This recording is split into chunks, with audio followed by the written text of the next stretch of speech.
तो गाइस आज से हम इस सीरीज की शुरुआत कर रहे हैं। कोई बकचोदी नहीं, सीधा मुद्दे की बात।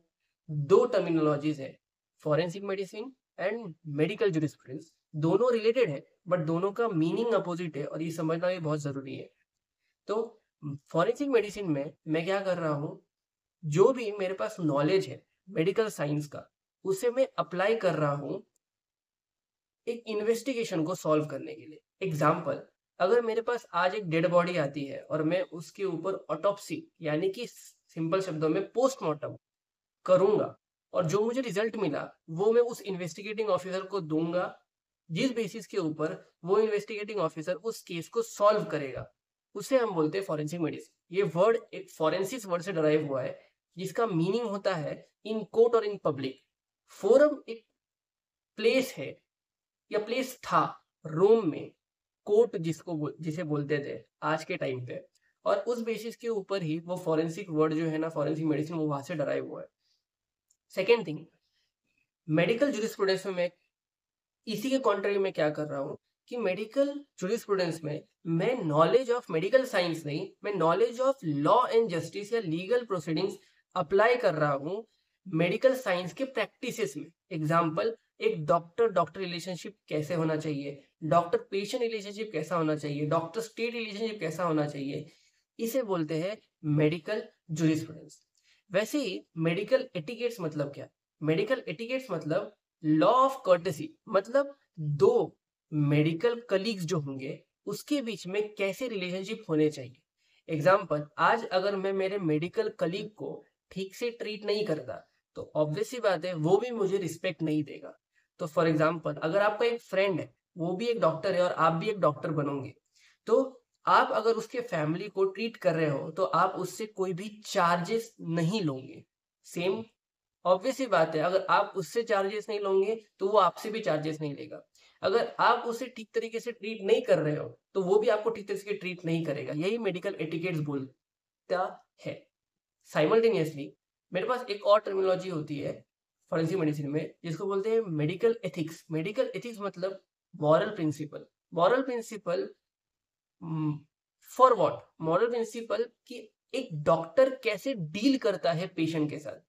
एग्जाम्पल, अगर मेरे पास एक पेशेंट है और वो डेथ सर्टिफिकेट इशू करना चाहता है मेरे हॉस्पिटल से, तो मैं उससे ना कोई भी मनी चार्ज नहीं करूंगा। ये मेडिकल एथिक्स जो है ना वो मुझसे बोलते हैं।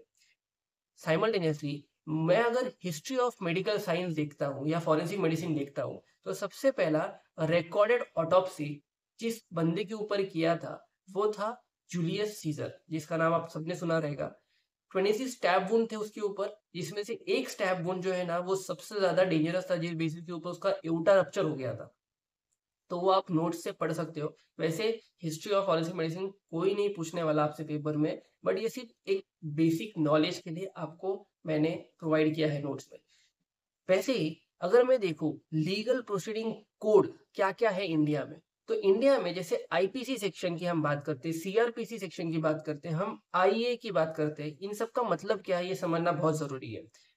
तो आईपीसी मतलब इंडियन पिनल कोड, जो किसी भी पनिशमेंट को डिफाइन करता है एंड किसी भी क्राइम को डिफाइन करता है। एग्जाम्पल, अगर 375 आईपीसी की बात करता हूं मैं, तो वो रेप को डिफाइन करेगा और 376 आईपीसी जो है वो उस रेप के लिए पनिशमेंट को डिफाइन करेगा।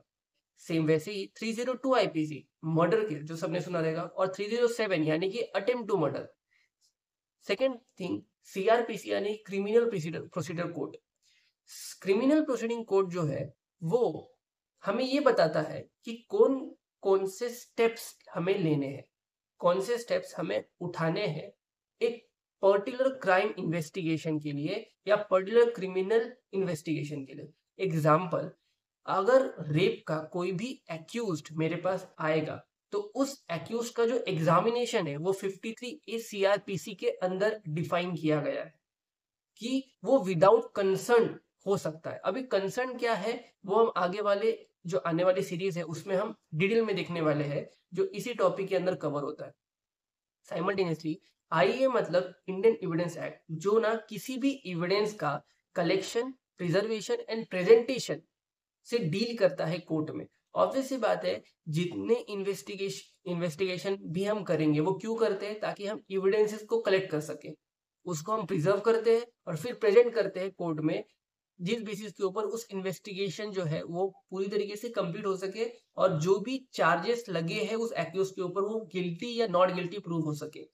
तो for example 32 Indian evidence act जो है वो डाइंग डिक्लेरेशन को डिफाइन करता है। डाइंग डिक्लेरेशन क्या है ये भी हम आने वाले आगे के सेक्शंस में देखेंगे। अब मेरे पास इंडिया में हमने इंडियन गवर्नमेंट ने क्या बोला कि ये जो आईपीसी, सीआरपीसी या आईए है ना, ये ब्रिटिश गवर्नमेंट के सिस्टम्स है और हम इसे एबॉलिश कर रहे हैं। और उन्होंने इसके जगह पे बीएनएस यानी कि भारतीय न्याय संहिता, भारतीय नागरिक सुरक्षा संहिता एंड भारतीय साक्ष्य अधिनियम इसे लॉन्च किया। देखो ये कोई मजाक नहीं है। आईपीसी सेक्शन को एक तो इतने दिनों से, इतने सालों से सब स्टडी करते आ रहे हैं, सब पढ़ते आ रहे हैं, रटते आ रहे हैं, और अभी तुम एक इवेंचुअल कोई भी एक सडन डिसीजन में नहीं किया, तुम चेंज कर रहे हो उस पूरे आईपीसी सेक्शन और सीआरपीसी या आईए को, और फिर बोलते हो उसे याद करो। तो इट्स नॉट सिंपल, क्योंकि याद करना कोई भी पर्टिकुलर सेक्शन को सिंपल नहीं रहता। तो ये सब एक एक्स्ट्रा एज नॉलेज है जो आपके पास होना चाहिए अगर आपको वाइवा में एक बेटर इंप्रेशन रखना है। तो अभी दो टर्म्स है, सिविल केसेस, क्रिमिनल केसेस। इन दोनों में डिफरेंसेस पता रहने चाहिए। सिविल केसेस जो है वहां पे जो दो पार्टी इन्वॉल्व है, party a and party b, उनमें कंप्लेनेंट पार्टी ए भी हो सकता है, पार्टी बी भी हो सकता है। जो कंप्लेनेंट होता है उसे प्लांटिव बोलते हैं और जो सेकेंड पार्टी है वो डिफेंडेंट है। साइमल्टेनियसली सिविल केसेस का ट्रायल सिविल कोर्ट में होता है। फोर्थ, सिविल केसेस जो है वहां पे पनिशमेंट मेजरली कंपनसेशन होता है। एंड फिफ्थ, सिविल केसेस में जो एग्जाम्पल है वो डाइवोर्स या नेग्लिजेंस। अभी मेडिकल नेग्लिजेंस जो है उसमें सारे medical negligence are not considered under civil cases. some medical negligence are included under criminal cases and वो हम आगे आने वाले सेक्शन में देखने वाले हैं। वैसे ही जो सिविल केसेस होता है वहां पे एक स्टैंडर्ड ऑफ प्रूफ होता है। स्टैंडर्ड ऑफ प्रूफ मतलब जो भी प्रूफ एक कोर्ट में प्रेजेंट किए जाते हैं किसी भी एक्यूजेशन को करेक्ट प्रूफ करने के लिए या करेक्ट नहीं है वो प्रूफ करने के लिए, उसे हम बोलते हैं स्टैंडर्ड ऑफ प्रूफ। और सिविल केसेस में ये स्टैंडर्ड ऑफ प्रूफ जो है वो है प्रिपॉन्डरेंस ऑफ प्रोबेबिलिटी, जिसे हम अभी थोड़ी देर में देखते हैं। सेकेंड केस, क्रिमिनल केसेस क्या होते हैं? क्रिमिनल केसेस जिनमें जो दो पार्टी इन्वॉल्व है वो है पार्टी है जो एक्यूज्ड है एंड पार्टी बी यानी कि जो स्टेट इन्वॉल्व है। यहाँ पे जो कंप्लेंट होता है वो स्टेट होता है और यहाँ पे बेसिकली जो पनिशमेंट होती है वो सिर्फ कंपनसेशन नहीं है, इम्प्रिजनमेंट है। फाइन इन्वॉल्व हो भी सकता है, नहीं भी इन्वॉल्व हो सकता है। साइमल्टेनियसली यहाँ पे इम्प्रिजनमेंट के साथ हैंग टिल डेथ ऐसे भी पनिशमेंट डिफाइन किए जा सकते हैं अगर सिवियरिटी ऑफ क्राइम के ऊपर डिपेंड करता है। यहाँ पे मर्डर, रेप ये सब इन्वॉल्व रहेगा। एंड ऑब्वियसली बात है इधर जो स्टैंडर्ड ऑफ प्रूफ है it's not preponderance of probability, it's beyond any reasonable doubt. अब हम समझेंगे कि प्रीपोंडेंस ऑफ प्रोबेबिलिटी मतलब क्या। अगर सिविल केसेस में कोई ट्रायल चल रहा है और party a and party b है, तो फॉर एग्जाम्पल एक हस्बैंड वाइफ है और एडल्ट्री का केस है। एडल्ट्री मतलब चीटिंग, एक्स्ट्रा मैरिटल अफेयर। ये भी हम आगे आने वाले सेक्सुअल जूरिस्प्रूडेंस में हम इस टॉपिक को पढ़ेंगे। तो एडल्ट्री का केस है। एडल्ट्री केस में अगर समझो एडल्ट्री फीमेल ने किया है तो मेल जो है वो सारे के सारे जो भी एविडेंसेस देगा वो ये प्रूफ करने के लिए देगा कि हाँ ये जो एडल्ट्री है वो फीमेल ने किया है और हाँ मुझे डिवोर्स चाहिए उस बेसिस के ऊपर।